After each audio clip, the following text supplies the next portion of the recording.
Good morning students.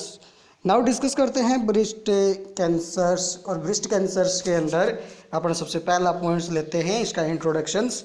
और introduction में है breast cancer is an uncontrol growth of breast cells, यानी कि जो ब्रेस्ट की सेल्स है उसकी अनकंट्रोल ग्रोथ होने लग जाती है, उसको अपन क्या कहते हैं, ब्रेस्ट कैंसर कहेंगे। The term breast cancer refers to the malignant tumor that has developed from the cell in the breast, यानी कि अपन ब्रेस्ट कैंसर उसी को कहेंगे जिसके अंदर क्या हो, मैलिग्नेंट सेल की ट्यूमर्स की जो डेवलपमेंट है वो लगातार इंक्रीज होता रहता है और अनकंट्रोल्ड हो जाता है, उसको अपन कहते हैं ब्रेस्ट कैंसर।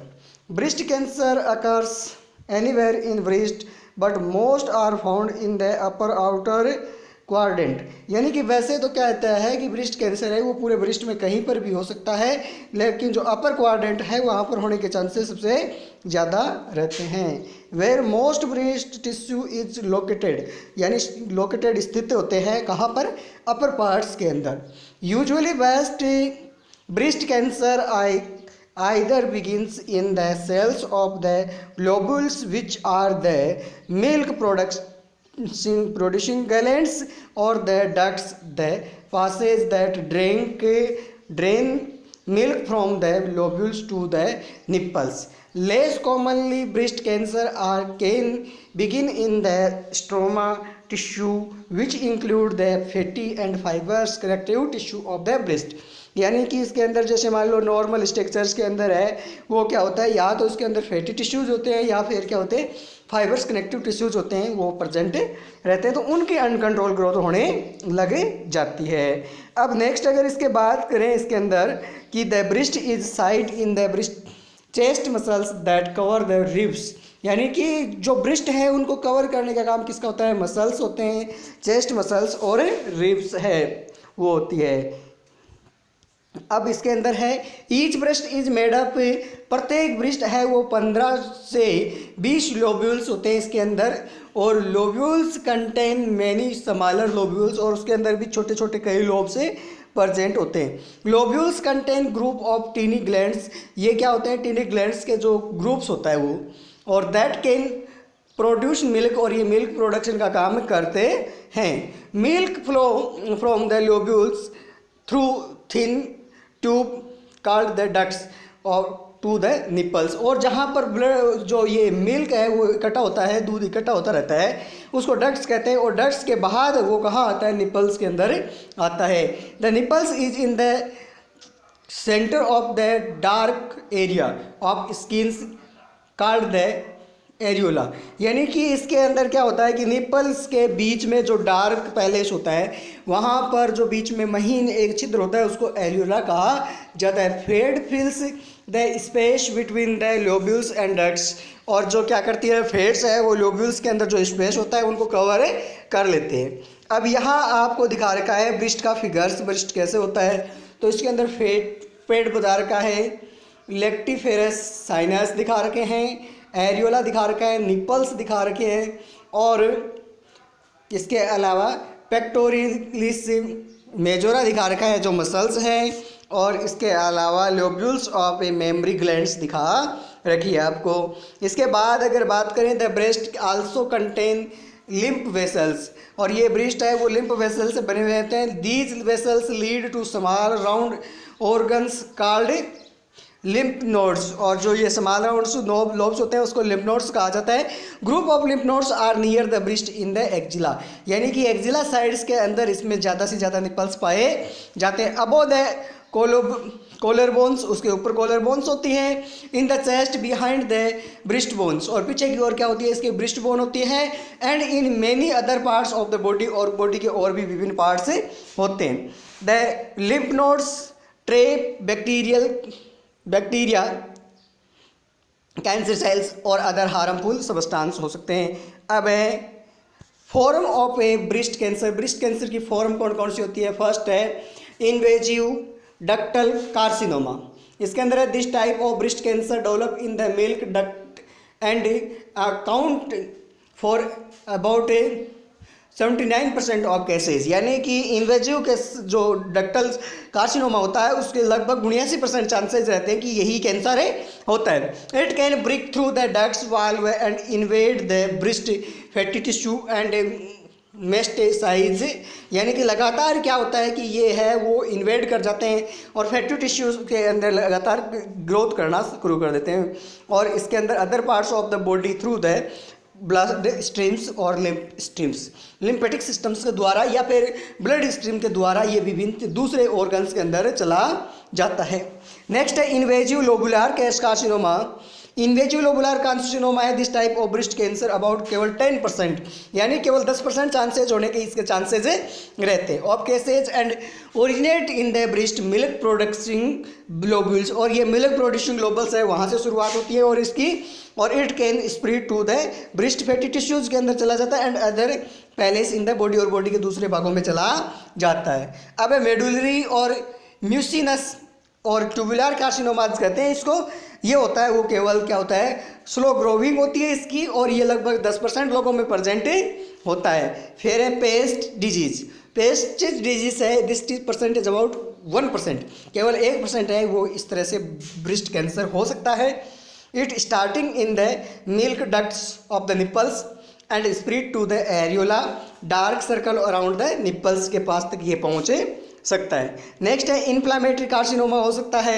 इसके अलावा डेक्टल कार्सिनोमा जिसे इन सिटू कार्सिनोमा कहा जाता है, या लोबुलर कार्सिनोमा हो सकता है इन सिटू।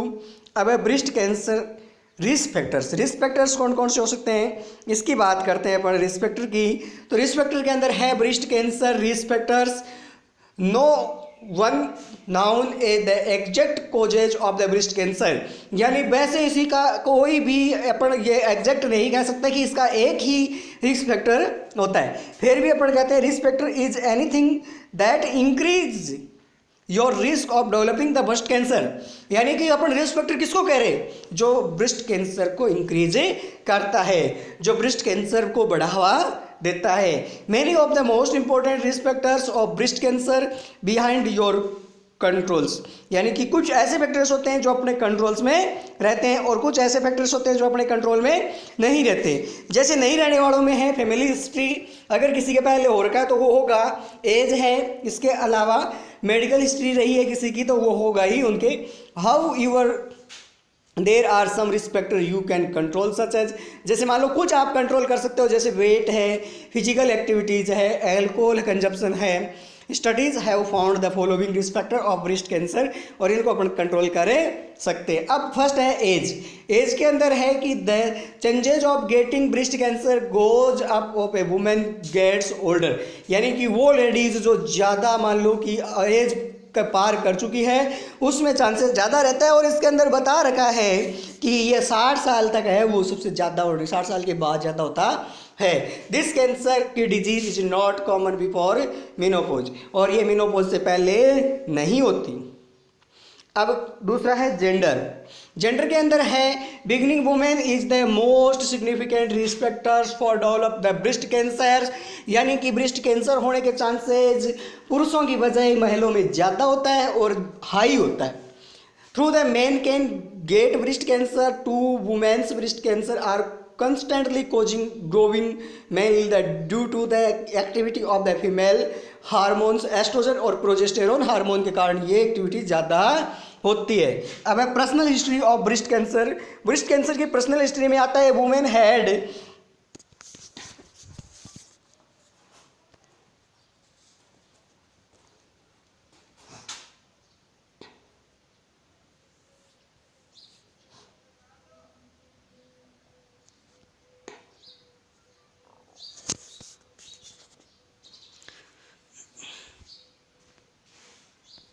हो सकता है कुछ समय से आपकी मेरी आवाज़ है थोड़ी सी वो कट गई थी, और मैं वहीं से शुरू करता हूँ कंटिन्यू। थोड़ा सा लगा मेरे को कि मेरी आवाज़ है वो थोड़ी सी कटी है बीच में किसी वजह से, मैं उसको पूरा करता हूँ। तो पर्सनल हिस्ट्री ऑफ कैंसर के अंदर है a women who had breast cancer in one breast and a increase risk of getting cancer is her other breast. यानी अगर किसी के एक ब्रेस्ट में कैंसर हुआ है तो वो दूसरे ब्रेस्ट की ओर फैलने के चांसेज रहते हैं। फैमिली हिस्ट्री की बात करते हैं तो a women's risk for breast cancer is higher for mother sister or daughter has breast cancer. यानी कि अगर आपके पहले से मान लो किसी मदर्स के था, उसकी बहन के था, उसकी पुत्री के हैं, तो उस लेडीज़ के भी चांसेस रहते हैं कि उसमें भी क्या हो सकता है कि कैंसर, ब्रेस्ट कैंसर हो सकता है। सेकंड है कि सर्टेन ब्रेस्ट चेंजेस, कुछ है वो चेंजेस जल्द ही हो जाते हैं। उसके अंदर है some women have cells in the breast cancer that look abnormal under the microscopes. यानी कि अगर मान लो कि किसी लेडीज़ ने एग्जामिनेशन करवाया, ब्लड एग्जामिनेशन या ब्लड की स्टडी, जो ब्रेस्ट है उसकी स्टडी की गई और उसमें यह पाया गया कि उसकी स्ट्रक्चर चाहे वो अबनॉर्मल्स है या उसमें किसी तरह की अबनॉर्मलिटीज़ पाई जाती है, तो हो सकता है कि उसमें भी चांसेस रहते हैं कि उसके ब्रेस्ट कैंसर हो सकता है। Gene changes in the certain jeans increase the risk of breast cancer. यानी कि बहुत सारे ऐसे जीन्स होते हैं जो क्या करते हैं कि जो कैंसर के लिए होते हैं और कैंसर को वो बढ़ावा देते हैं। ऐसे ही एक अगर जीन है, दीज जीन्स इंक्लूड, जैसे मान लो कि RBCA1, RBCA2 and other jeans भी हो सकते हैं। Test sometimes show presence of the specific genes changes in family with many women have had breast cancer. यानी कि अगर किसी की स्टडी की गई हो और एक वुमेन्स के ये जीन अबनॉर्मल्स होते हैं तो ये चांसेस रहते हैं कि उस फैमिली की अदर जो लेडीज़ है, जो अदर वुमेन्स है, उसके अंदर भी ये डिजीज होने के चांसेस बढ़ जाते हैं। नेक्स्ट है रिप्रोडक्टिव एंड मेंस्ट्रुअल्स हिस्ट्री। इसके अंदर है older women's is when she has her first child's a greater her chances of breast cancer. अगर मान लो कि पहले बच्चे के उत्पन्न होने के बाद अगर किसी वुमेन्स के ब्रेस्ट में चेंजेस आते हैं और women who had their first menstrual periods before age 12 are in increase risk breast cancer. अगर अब नॉर्मलिटी इसमें हो सकती है किसी तरह की तो उससे हो सकता है।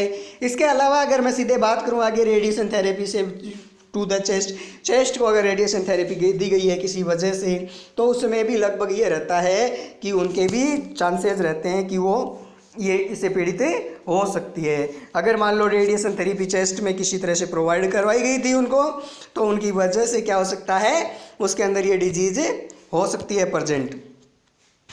अब अपना नेक्स्ट की बात करें इनकी